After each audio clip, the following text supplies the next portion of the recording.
नमस्कार, मैं हूं आपके साथ सीमा चौधरी और वक्त हो चुका है बड़ी बहस का। छत्तीसगढ़ में साल के आखिरी में विधानसभा चुनाव होने वाला है। हाल ही में सीएम बघेल ने अपनी इस कार्यकाल का आखिरी बजट पेश किया है। वही बजट को लेकर के छत्तीसगढ़ के अनियमितताओं कर्मचारी ने नाराजगी जाहिर की है।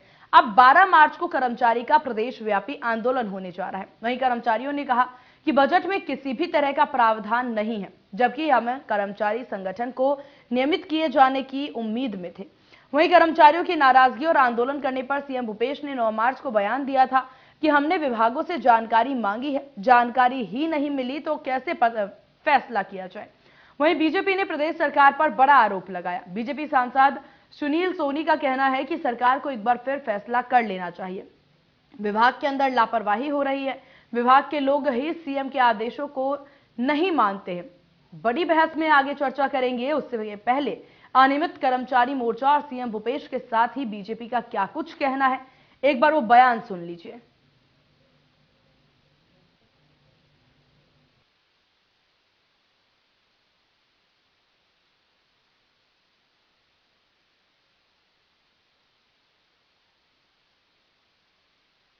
आंदोलन करने के हम तो मना कभी नहीं करते, लेकिन दूसरी बात यह है कि अभी प्रश्नों के आपने डॉक्टर प्रीतम राम के प्रश्न आए थे, उसके पहले भी अन्य विपक्षी दलों सदस्यों ने पिछले सत्रों में भी उन्होंने प्रश्न उठाए थे। अभी तक के जो विभिन्न विभागों से संविदा कर्मी, दैनिक भोगी और तमाम प्रकार के 4-5 कैटेगरीज हैं, उसके बारे में जानकारी मंगाए हैं। समिति बनी है, उसकी 2 बैठकें हो चुकी है। 5 प्रश्न सभी विभागों को दिए गए हैं कि उनकी नियुक्ति कब से हुई है, किस किस इसमें है, तनख्वाह कितने की है, 4-5 सवाल उसमें पूछे गए हैं।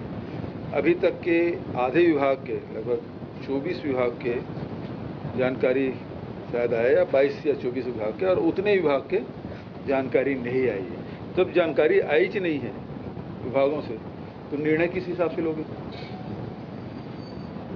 कि कौन किस कैटेगरी में है, कैसे भर्ती हुई उसकी, और वो पद के विरुद्ध में है कि नहीं है, वो आरक्षण के नियमों का पालन हुआ है कि नहीं हुआ है, उसके वेतनमान क्या है, ये सब चीज़ जब तक के पूरा डाटा टेबल में नहीं आएगा, उसमें विचार कैसे किया जाएगा। अरे विभाग किसका है?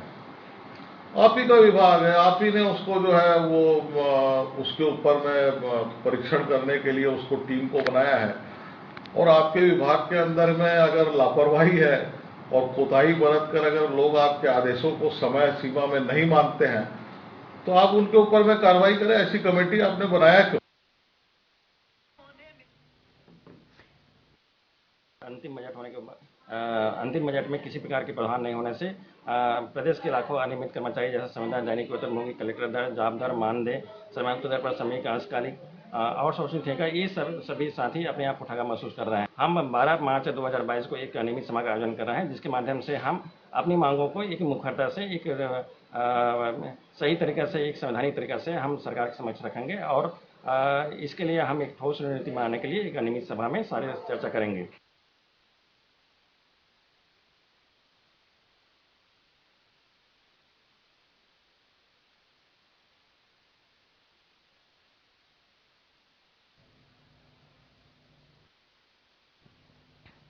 चर्चा में आगे बढ़ेंगे, लेकिन उससे पहले आपको ग्राफिक्स के जरिए सीएम भूपेश बघेल की बड़ी बातें आपको बता दें।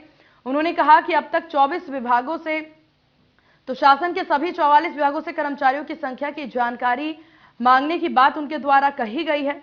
जहां आपको बता दें, उन्होंने कहा कि शासन से के सभी 44 विभागों की रिपोर्ट मांगी गई, लेकिन अब तक 24 विभागों से ही जानकारी उन्हें मिल पाई है। वहीं आगे उन्होंने क्या कुछ कहा वो भी आपको ग्राफिक्स के जरिए बता दें। जहां आपको बता दें कि अभी कई विभागों से जानकारी आनी बाकी है, इस तरीके से सीएम भूपेश बघेल ने अपने बयान में कहा। लेकिन बावजूद इसके लगातार वार प्रतिवार का सिलसिला जारी है, इसलिए नियमितीकरण करने का समय बताना संभव नहीं है। इस तरह का बयान सीएम भूपेश बघेल का सामने आया है।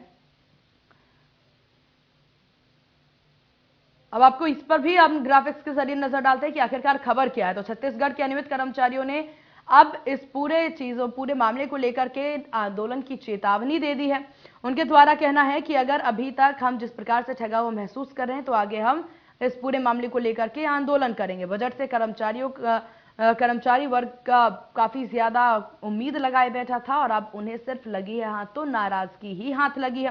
कर्मचारियों ने कई तरह के बयान दिए और उनमें उनका यह भी कहना था कि नाराज हैं तमाम कर्मचारी और अब आगे आंदोलन भी वो करेंगे। उन्होंने आगे कहा कि बजट में किसी भी तरह का प्रावधान नहीं है, तो कर्मचारियों को नियमितीकरण को लेकर के ये पूरा का पूरा प्रावधान, जहां कर्मचारी संगठन को नियमित किए जाने की उम्मीद थी। कर्मचारियों की नाराजगी और आंदोलन करने पर सीएम भूपेश बघेल बोलते नजर आए, जहां उन्होंने कहा कि हमने विभागों से जानकारी मांगी है,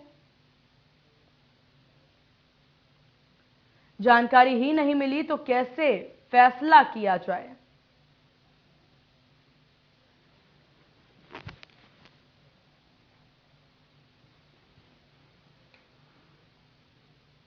तो अब बड़ी बहस में कई तरह के सवाल खड़े होते हैं और उन तमाम सवालों के जवाब लेंगे हम। हमारे साथ एक प्रमुख पैनल जुड़ गया है।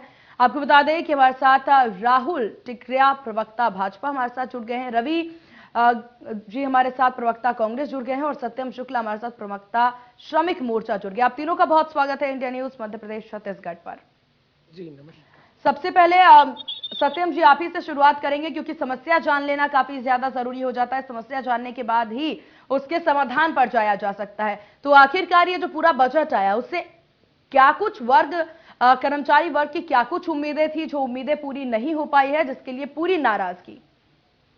देखिए 5,60,000 कर्मचारियों को बहुत बड़ी आशाएं थी, जिनमें 2,52,000 का केवल एक ही मांग था, वो नियमितीकरण नहीं चाह रहे थे। वे चाह रहे थे 8 घंटे की ड्यूटी उन्हें मिले, उन्हें नए पदनाम के साथ में न्यूनतम वेतनमान जो श्रमिक दर और कलेक्टर दर का होता है वह प्राप्त हो। उन्हें निराशा हुई, परंतु एक संतोषजनक एक शुरुआत हुई।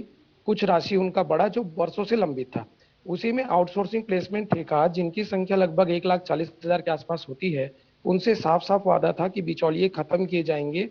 थर्ड पर्सन से जो वेतन दिलाया जाता है उसे सीधे विभाग से दिलाया जाएगा, जैसे अन्य को दिया जाता है। दैनिक वेतनभोगी, संविदा, श्रमिक पर कलेक्टर दर के श्रमिकों को सीधे विभाग से होता है, उसी प्रकार की स्थिति लाएंगे, परंतु वह नहीं किया गया।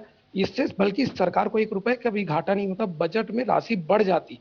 बिचौलिए का 25 से 30% जो राशि है, हजारों करोड़ होता है, उसकी बचत होती। इसी में 40 से 50,000 लोगों से वादा था कि वापस उन्हें काम की बहाली में रखा जाएगा। इसमें ऐसे लोग भी थे जो 12 वर्षों से बाहर थे, पृथक थे, उन्हें रोजगार देने का वादा हुआ था। वो लोग आउटसोर्सिंग के माध्यम से भी कार्य करने को तैयार हैं। इसी में 90,000 लोगों से नियमितीकरण का वादा था, जिसमें संविदा के 60,000, विद्या मितान के 2,500, दैनिक वेतन भोगी के 3,000 1997 से 2008 के बीच के। उसके बाद 2009 से नए पदनाम के साथ रखे गए श्रमिक दर के श्रमिक, कलेक्टर दर के श्रमिक, जिनकी संख्या 35,000 है, जिसका मैं प्रदेश प्रवक्ता भी हूँ। इस प्रकार से 90,000 लोगों से वादा था, परंतु 2,52,000 के लिए तो एक शुरुआत हो गई। हालांकि उनकी मांग अभी भी स्टैंड है, वो आगामी चुनाव में वो घोषणा पत्र में उसको शामिल करवाएंगे। परंतु जो आउटसोर्सिंग प्लेसमेंट ठेका के कर्मचारी हैं, उनको 1.5 लाख लोगों को और 90,000 जिनसे नियमितीकरण का वादा था, वे अभी भी बेहद निराश हैं। और हर बार हम लोगों के लिए यह कहा जाता है कि संवैधानिक बाधा है, विधिक बाधा है, बजट की समस्या है, संख्या बल ज्यादा है और जानकारी मंगाई जा रही है।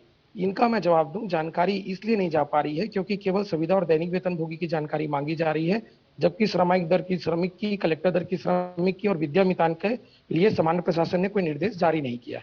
हमारी संख्या की बात होती है, 2018 में 2 लाख लोगों का संविलियन किया गया था, भारतीय जनता पार्टी की सरकार थी उस समय। तो संख्या के हिसाब से देखें तो 90,000 कोई बड़ा आंकड़ा नहीं है। बजट की समस्या की बात है तो हम लोग बड़ी विनम्रता से बताना चाहते हैं कि जो श्रमिक दर के श्रमिक, कलेक्टर दर के श्रमिक और विद्या मितान है, जिनकी संख्या लगभग जो है 38,000 के आसपास होती है, इन्हें केवल उसी वर्तमान में जो वेतनमान मिल रहा है उस पे ही ये लोग स्थायीकरण या नियमितीकरण चाहते हैं, जिसमें जीरो बजट का भार वर्तमान में तत्काल आएगा। अब इसके बाद बोलते हैं संवैधानिक बाधा और विधिक बाधा। तो मैं बताना चाहूंगा कि जो दूसरे राज्यों में जैसे संविदा वालों के लिए उड़ीसा और राजस्थान में नियमितीकरण लाया गया है, उसमें कोई संवैधानिक और विधिक बाधा नहीं है। किसी शिक्षित बेरोजगारों के बेरोजगारों के रोजगार के अधिकार का हनन नहीं होता, मौलिक अधिकार का। उसी प्रकार से मध्य प्रदेश 2016 में जो श्रमिक दर के श्रमिक, कलेक्टर दर के श्रमिक और ऐसे दैनिक वेतनभोगी जिनके पास नियुक्ति पत्र नहीं था, उनके लिए स्थायी कर्मी योजना लाया गया था, जिसमें भी संवैधानिक बाधा और विधिक समस्या नहीं थी। इसी प्रकार से आउटसोर्सिंग प्लेसमेंट ठेका वालों के लिए भी हिमाचल प्रदेश, पंजाब, उड़ीसा और दिल्ली में जो योजनाएं लागू की गई हैं, जिसमें कोई समस्या नहीं है, उमा देवी प्रकरण इत्यादि की, और किसी शिक्षित बेरोजगार के अधिकारों का हनन नहीं होता संवैधानिक, उन व्यवस्थाओं को छत्तीसगढ़ में लागू करके ये सारी चीजें की जा सकती हैं। पर यह बेहद गंभीर विषय है कि इतनी बार हम शुरू से आग्रह कर रहे हैं मीडिया के माध्यम से, आज जैसे लोकप्रिय चैनलों के माध्यम से, परंतु पता नहीं, मुझे लगता है कि जो उच्च अधिकारी हैं वे संवेदनशील नहीं है। इससे सरकार की जहां छवि खराब हो रही है, वहां हम जैसे कर्मचारियों में बेहद बेहद निराशा बढ़ रही है। चलिए ठीक है, आपने अपनी पूरी समस्या यहाँ पर सत्यम जी रख दी। अब ये जरूरी है जानना कि किस प्रकार से सरकार इन तमाम समस्याओं को लेकर के सोचती है, या फिर आपने जो मुद्दे की बात यहाँ पर की है उस मुद्दे की बात को लेकर के सरकार की क्या राय है। यहाँ पर राहुल जी के पास लौटेंगे, लेकिन उससे पहले हम रवि जी का रुख कर लेते हैं। रवि जी देखिए, तमाम समस्याएं यहाँ पर रखी गई है सत्यम जी के द्वारा, और ये समस्याएं जो हैं कहीं ना कहीं जायज भी है, क्योंकि नियमितीकरण को लेकर के मांग की जा रही है, टाइमिंग्स को लेकर के मांग की जा रही है। समस्या आ कहां पर रही है? बजट से आम जनता को काफी ज्यादा उम्मीद होती है, ये हर सरकार को पता होता है, और ऐसे ही कर्मचारी वर्ग के द्वारा भी एक उम्मीद जताई गई, तो आखिरकार उस उम्मीद को क्यों नहीं पूरा किया गया? देखिए, मैं सत्यम जी से कहना चाहूंगा कि आप अगर किसी व्यक्ति के ऊपर भरोसा कर सकते हैं तो वो भूपेश बघेल जी हैं। अगर आप ध्यान देंगे, 36 में 30 से ज्यादा वादे हमारी सरकार पूरे कर चुकी है। तो अगर भरोसा किसी व्यक्ति के ऊपर आज के समय में किया जा सकता है तो भूपेश बघेल जी हैं। मैं इतना कहना चाहूंगा कि आपकी जो आपने अभी पूरी बातें बताई, मैंने बहुत अच्छे से ध्यान से सुनी है, और मेरा ऐसा मानना है कि सरकार के जो अधिकारी हैं ये बातें उन तक भी हैं। माननीय मुख्यमंत्री जी ने ये कहा कि 44 विभाग टोटल है, जिसमें 24 की तरफ से डाटा हमारे पास आ चुका है। तो मैं आपके प्रतिष्ठित चैनल के माध्यम से ये कहना चाहूंगा सत्यम जी और उनके साथ सारे कर्मचारियों को, थोड़ा सा भरोसा रखें। हम डाटा जल्द से जल्द मंगवाने का प्रयास कर रहे हैं। आपकी मांग हमारे लिए बहुत प्राथमिक है, उस पर बहुत जल्द फैसला लिया जाएगा। निराश मत होइए। अगर आपका काम कोई कर सकता है तो वो सिर्फ और सिर्फ भूपेश बघेल जी कर सकते हैं, उनके अलावा कोई नहीं कर सकता। और पूरा भरोसा है हमें हमारे मुख्यमंत्री जी के ऊपर। अगर उन्होंने किसानों का ध्यान रखा, शिक्षित बेरोजगारों का ध्यान रखा, उन्होंने ग्रामीण में रह रहे अंचल क्षेत्र के लोगों का ध्यान रखा, खेतीहर मजदूर का ध्यान रखा, जो बच्चे हैं उनके लिए इंग्लिश मीडियम स्कूल का ध्यान रखा, शहरी क्षेत्र के लिए मेट्रो सेवा भी चालू करने का अगर किसी ने काम करवाया है, कोई उस पर सोच रहा है, तो वो भूपेश बघेल जी है। आपके लिए भी वो विचार कर रहे हैं, आपको उन्होंने दूर नहीं किया है, बिल्कुल आप तक आएंगे। चलिए रवि जी, राहुल जी काफी मुस्कुराते नजर आ रहे हैं आपके इस बयान पर। राहुल जी, क्या कहना चाहेंगे आप? यहाँ पर रवि जी ने पूर्णतः सरकार पर भरोसा दिलाने की बात कही है, और सत्यम जी को ये समझाते नजर आए हैं कि भूपेश सरकार है, बघेल सरकार है, तो भरोसा भी वहीं से शुरू है। आप क्या कहना चाहेंगे इस पर? सर, ये कांग्रेस का 2018 जन घोषणा पत्र मेरे हाथ में, ये दुर्भाग्यपूर्ण है कि कांग्रेस ने अपने ही जन घोषणा पत्र को दरकिनार किया है, खारिज किया है। उसका कारण है, आप देख सकते हैं, अभी 6 मार्च को भूपेश बघेल जी ने अपना अंतिम बजट प्रस्तुत किया सदन के सामने और छत्तीसगढ़ की जनता के सामने। उसमें लगभग 22 ऐसे बिंदु थे, ये इनके जन घोषणा पत्र में 36 बिंदु हैं, 22 ऐसे बिंदु थे जिनको इन्होंने अंतिम बजट में भी नहीं छुआ। मतलब एक प्रकार से जो आप बात कर रहे हैं अनियमित कर्मचारियों की, इसमें ऐसे कर्मचारियों के लिए घोषणा थे जिनकी संख्या है 5,60,000, जिसमें संविदा कर्मी, दैनिक वेतन भोगी और तो और ठेका कर्मी आते हैं, जिनको भूपेश जी ने अपने जन घोषणा पत्र के बिंदु क्रमांक 16 में वादा किया था कि हम आपको नियमित करेंगे। मगर दुर्भाग्यपूर्ण है कि अंतिम बजट में भी उनके लिए कोई चर्चा नहीं की गई, और तो और उनको बार बार कमेटी का हवाला दिया जाता है। ये जो कमेटी बनी है 2019 में बनी है, आज 3 साल से ऊपर हो गए कमेटी बनी, और भूपेश जी का जो बयान आता है कि 24 विभागों से हमें अभी तक जानकारी नहीं मिली। दुर्भाग्यपूर्ण है, 3 साल होने के बाद भी इनके ही विभाग के अधिकारी इनको जानकारी नहीं दे पा रहे हैं। तो मैं एक ही कहूंगा कर्मचारियों के साथ और छत्तीसगढ़ की जनता के साथ, ये शराबबंदी का मामला हो, चाहे अनियमित कर्मचारियों को नियमित करने का मामला हो, हर बार कमेटी का झांसा दिया जाता है, और छत्तीसगढ़ की जनता के साथ साथ ये 5,60,000 अनियमित कर्मचारी के अंतर्गत जितने भी कर्मचारी आते हैं, उनको सिर्फ और सिर्फ गुमराह किया जा रहा है कमेटी का नाम लेकर। ये दुर्भाग्यपूर्ण है कि चलिए। प्रदेश के मुखिया कहते हैं कि 3 सालों में उनको कमेटी की रिपोर्ट नहीं मिली। बिल्कुल बिल्कुल, आप ही के पास आ रही हूँ रवि जी, अपनी बात रखें। देखिए, मैं इतना कहना चाहूंगा कि आज अगर जन घोषणा पत्र की बात कर रहे हैं आप, तो जन घोषणा पत्र में जो वादे किए गए हैं, जो बातें बची हुई हैं, वो पूरी तरीके से सिर्फ बजट पर निर्भर नहीं है। हमारे पास आने वाला पूरा वर्ष है, हम एक एक करके अपनी बातें पूरी कर रहे हैं। हम आपके जैसे ढकोसले वादे नहीं करते कि आपने कहा था किसानों को बोनस देंगे, आज तक तो आपने 1 रुपए का बोनस दिया नहीं। आपने सिर्फ जो है वो स्काई वॉक बना दिया जिसमें अभी तक कोई चल नहीं पा रहा है। हमारी ढकोसली बातें नहीं है, हमारे पास समय है, हम उस आने वाले समय में अपनी पूरे किए हुए हमारे वादों को पूरा करेंगे। मैं फिर से कहना चाहूंगा कि अगर कोई व्यक्ति जिस पर भरोसा किया जा सकता है तो वो सिर्फ और सिर्फ भूपेश बघेल जी हैं, क्योंकि उन्होंने एक आशा की उम्मीद और एक किरण जगाई है कि वादे जो भारतीय जनता पार्टी करती थी, रद्दी के टोकरे में डाल देती थी अपने घोषणा पत्र को, हम अपने घोषणा पत्र को लेकर के बैठेंगे और एक एक करके वादे पूरे कर रहे हैं। अभी भी जैसा सत्यम जी कह रहे थे कि 2.5 लाख से ज्यादा लोगों के बारे में हमने विचार किया है, सारी बातें आई हैं। 90,000 से 1 लाख जो कर्मचारी हैं जिनकी दर्द हम समझ रहे हैं, उस पर भी विचार किया जा रहा है। और बहुत जल्द, मैं फिर से कहना चाहूंगा, बहुत जल्द हम आपके साथ इसी प्रतिष्ठित चैनल में बैठेंगे और हम बताएंगे कि किस तरह से हमने वादे जो किए थे आपके साथ पूर्ण किए। तो मैं आश्वासन दे रहा हूं सत्यम जी, आप थोड़ा सा समय और दीजिएगा हमें। कि आप जो कह रहे हैं कि इस पे बताएंगे आप कि किस प्रकार से सारे वादे पूरे किए, वक्त कितना बचा है इस वक्त छत्तीसगढ़ सरकार के पास? देखिए, वक्त जो बचा हुआ है उसमें बची हुई चीजें पूरी हो जाएंगी। एक एक करके हम अपने वादे पूरे करते जा रहे हैं। आप ये भी तो देखिए कि अभी तक के हमने कितने वादे पूरे कर लिए हैं। आप उन पर भी गौर करें, उन पर भी देखें कि कैसे चौतरफा विकास छत्तीसगढ़ की सरकार कर रही है, कैसे हर वर्ग का ध्यान छत्तीसगढ़ की सरकार दे रही है। चलिए कैसे सत्यम जी कुछ कहना चाहते हैं, पहले उनसे जान लेते हैं, फिर राहुल जी आपके पास आएंगे। सत्यम जी अपनी बात रखें। मैं कुछ बहुत महत्वपूर्ण लाइनें हैं उन्हें दोहराना चाहूंगा कि पहले तो इसी विधानसभा सत्र के चलते में जो सबसे पहले धन्यवाद दूंगा भारतीय जनता पार्टी के डॉक्टर रमन सिंह जी, पूरे 15 विधायकों को, सारे छत्तीसगढ़ीय विधायकों को, कि उन्होंने हमारे विषय में स्थगन लाया, हमारे विषय में सवाल पूछे। अब मैं रवि भाई से एक निवेदन करूंगा कि जो ये सत्र चल रहा है, कम से कम उसमें सामान्य प्रशासन विभाग को ऐसा कोई निर्देश दिया जाए जिसमें श्रमिक दर के श्रमिक, कलेक्टर दर के श्रमिक, विद्या मितान जैसे लोगों को की जानकारी मांगे। और जो हम लोग जीरो बजट का जो प्रस्ताव दे रहे हैं रवि भाई, उसको अपने पार्टी तक फोरम में रखें, मुख्यमंत्री जी तक इस बातों को पहुंचाएं। और इसमें सबसे बड़ी पीड़ा ये है कि एक शुरुआत नहीं हो रही है। मेरा सरकार से निवेदन और सुझाव यह है कि जैसे 2,52,000 के लिए आपने एक शुरुआत की, उनकी मांगे अभी स्टैंड है, तो वैसे ही आउटसोर्सिंग प्लेसमेंट ठेका में जिन लोगों को 10 वर्ष हो गया, कम से कम उन्हें जो है सीधे विभाग से वेतन प्रदान किया जाए। बाकी जो श्रमिक दर के श्रमिक, कलेक्टर दर के श्रमिक, संविदा, दैनिक वेतन भोगी और विद्या मितान है, उसमें जिनको 10-10 वर्ष हो गए, कम से कम उन लोगों के लिए एक शुभ शुरुआत सरकार करे जैसा बाकी जगह दिखा है। भूपेश है तो भरोसा है।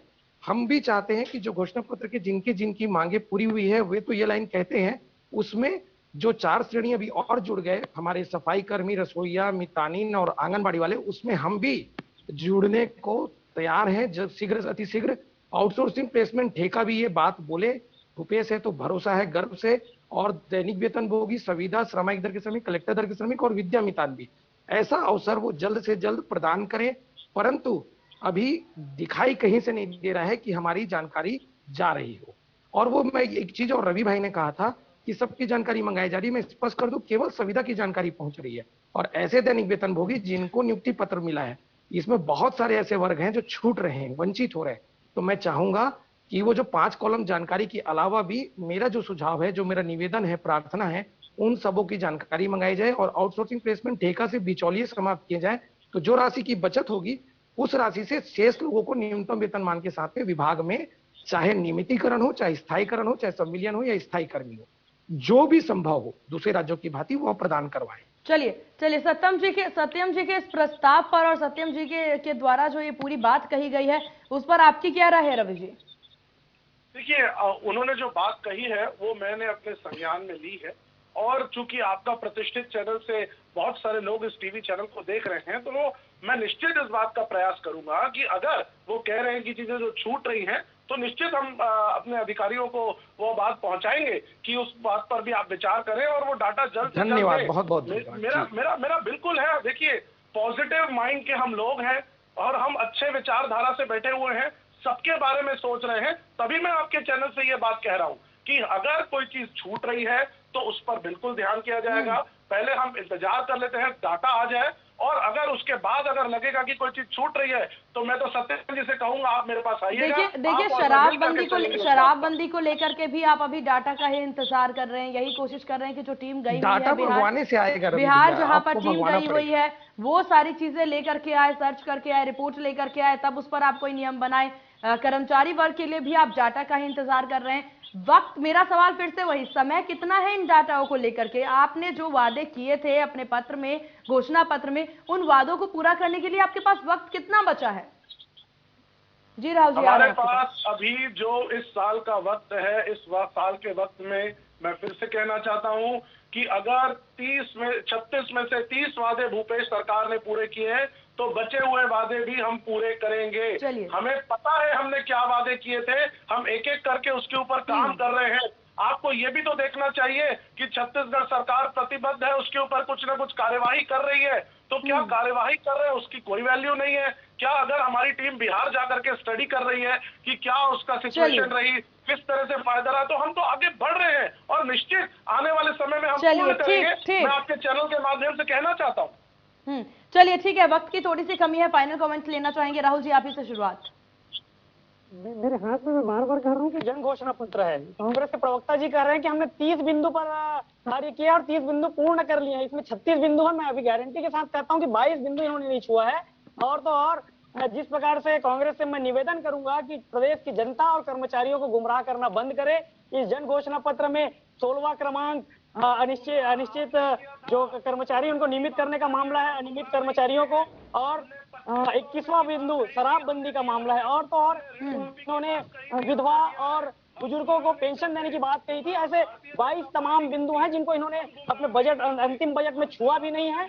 और ये बार बार डाटा और रिपोर्ट की बात कर प्रदेश की जनता को गुमराह कर रहे हैं। 2019 से बना हुआ इनका कमेटी है, सिर्फ और सिर्फ गुमराह किया जा रहा है। चलिए ठीक है, रवि जी अपनी बात जल्दी रखें। देखिए, हम गुमराह नहीं कर रहे हैं। इन्होंने बोनस का वादा किया था, आज तक बोनस नहीं दे पाए। इन्होंने किसानों से जितने वादे किए राहुल जी समय की थोड़ी सी कमी, उन्हें अपनी बात पूरी करने दें। के विषय में आपने बात किया, इन्होंने कोई वादे पूरे नहीं किए। इन्होंने छत्तीसगढ़ की भोली भाली जनता को छला है। 15 साल के बाद इनकी स्थिति 15 विधायक के अंदर आके सिमट गई। चलिए ठीक है, सत्यम जी फाइनल कमेंट, जल्दी अपनी बात रखें। जी मैं चाहूंगा कि राहुल भाई जो भाजपा के प्रवक्ता हैं, मैं राहुल भाई से एक उम्मीद करूंगा कि आने वाले जो सत्र है जो पुनः चालू होगा उसमें हम लोगों के विषय को वो पुनः जो है अपने पार्टी के माध्यम से उठवाएं और रवि जी से मैं बस आके मुलाकात करूंगा और हमारी जानकारी मंगवाएं। चलिए ठीक है, आप तीनों का बहुत शुक्रिया इंडिया न्यूज मध्य प्रदेश छत्तीसगढ़ को अपना कीमती समय देने के लिए और इस चर्चा में शामिल होने के लिए। तो कुल मिलाकर के देखिए, बीजेपी और कांग्रेस दोनों में एक बार फिर से जुबानी जंग शुरू हो चुकी है और बात इस बार काफी मुद्दे की है। बात है कर्मचारी वर्ग को लेकर के। वो वर्ग जो कि कई उम्मीदें इस बजट से लगाए बैठा था, उनको उम्मीद थी कि उनकी तमाम जो समस्या है उसके बारे में सरकार जो है वो सुनती हुई नजर आएगी। अब इस पूरी चर्चा में आपने देखा किस प्रकार से भाजपा के द्वारा अपनी बात रखी जा रही है कि कांग्रेस जो है वो वादे घोषणा पत्र के पूरी नहीं कर रहे। वहीं कांग्रेस के द्वारा ये साफ तौर पर कहना है कि भूपेश है तो भरोसा है, और भरोसा कुछ इस प्रकार से है कि फिर चाहे वो शराबबंदी का मुद्दा हो या फिर मुद्दा यहां पर हो कर्मचारी वर्ग को लेकर के, हर एक बात को लेकर के उनके द्वारा यही कहा जा रहा है कि जांच के लिए टीम गई हुई है और उस जांच के बाद ही कोई फैसला यहां पर लिया जाएगा। हालांकि अब इन सबके बीच देखने वाली बात होगी कि वक्त की कमी है और इस कम वक्त में कांग्रेस सरकार कौन कौन से वादों को पूरा करती है। फिलहाल इन्हीं अहम विषयों के साथ बड़ी बहस में बस इतना ही। बने रहिए इंडिया न्यूज मध्य प्रदेश छत्तीसगढ़ के साथ। नमस्कार।